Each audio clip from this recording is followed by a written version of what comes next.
Hello everyone, my name is Hampus Nemeth, but when I'm playing video games on the internet, I go by my last name, which is Nemeth. And today I'm gonna make things a bit more interesting. A while back I was looking around on YouTube, looking at some other commentators, and there was this one guy, I can't remember who he was, but he was doing this challenge where he won a free-for-all with an intervention and no kill streaks. And he pulled it off, but he ended up getting more kills with his secondary, which was a replica, than with the sniper. I thought it sounded like a fun challenge, but I also decided to turn up the difficulty a bit. So in this match I am playing a free-for-all on invasion with my kill streaks turned off, and I'm only using the intervention. No secondary, no grenades, and I told myself, okay, I can use the knife, but only if I totally run out of bullets. And playing this way was a lot harder than I thought it would be, because you constantly run into situations where you're like, fuck, if I could only throw a grenade in there, or damn, if I could only pull up my secondary. But it's a great way to practice, I think, especially with a sniper, because it kind of forces you to go for quick scoping sometimes, and that's always a good way to practice if you want to be a complete sniper. Playing without kill streaks, I have been doing for a while. I usually do have, if I don't have any kill streaks equipped, I still have the nuke equipped, because it's always fun to have, because you never know, you know. But I mean, I don't ever go for nuke without kill streaks, but if I decide to turn off my kill streaks, I usually have the nuke equipped just in case. But in this match, no kill streaks whatsoever. And playing without kill streaks is a lot of fun, because it cranks up the difficulty a bit, and it also feels like a kind of freedom. When you're playing with your kill streaks equipped, you often feel this pressure, you know, to get them. Like, oh, I'm on an 8 kill streak, I gotta get my 11 kill streak and get my chopper gun or whatever. And when you take those kill streaks away, you also take the pressure away, and it's kind of more, you know, you feel a kind of freedom, and you feel it like, I can do what I want, and it just becomes a bit more fun, a bit less serious, if you know what I mean. Maybe I should explain why the video doesn't have any in-game audio. It's quite simply because the audio was so off-sync that I had to dump it. The sound of the intervention would come like 5 seconds off, and there just wasn't any chance in saving it. Which is pretty sad, because I usually do like having the in-game sound with it, because I think it's a nice little touch to a commentary. But I mean, I guess you could live without it. Not a big deal. So yeah, the map I'm playing on is Invasion, and this is one of my favorite maps in the game. I don't really know why, but I like it how it's divided into that classic three-way structure. You have a middle area, and you have two flanks and so forth. And the map is also pretty flat. It doesn't have all those ups and downs and hills and ladders and shacks and shit that a lot of maps have in this game.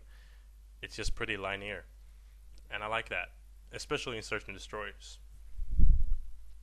And the map reminds me a lot of Counter-Strike maps, and that's a good thing, because Counter-Strike maps are ingeniously well made. I mean, there is a reason why people are still, after 11 years and 4 or 5 new versions of the game, people are still playing the exact same maps that they did when the game came out. And trust me, you don't grow tired of them at all, because they're just so perfectly made, they're so linear, that they're made in a way that you can easily put up a lot of really smart strategies, and there's not a lot of emphasis on camping and stuff like that. So the Counter-Strike maps, I think, should be like a cornerstone, and it's something that all map makers should look at when they make a good multiplayer map. And when I play free-for-alls on Invasion, I like to actually hang out at this that was pretty embarrassing. I like to hang out a lot in this embassy area, because I found that if you're in this embassy area, you kind of get a very good overview of the whole map. And I also found that a lot of people tend to hang out either at the embassy or at, if you spawn at the embassy, the left side of the map, that long flank right there that I'm gonna head to pretty soon.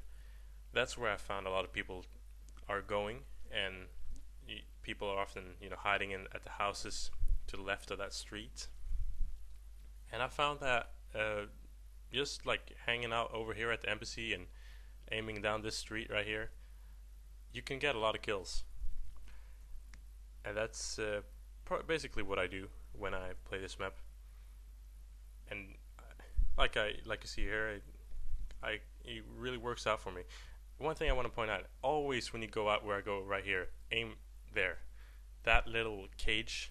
Always check that area because people are so often hiding in that little corner. I don't really know why, because it's the most obvious place you could possibly be, but people do it, and you might as well use that to your advantage.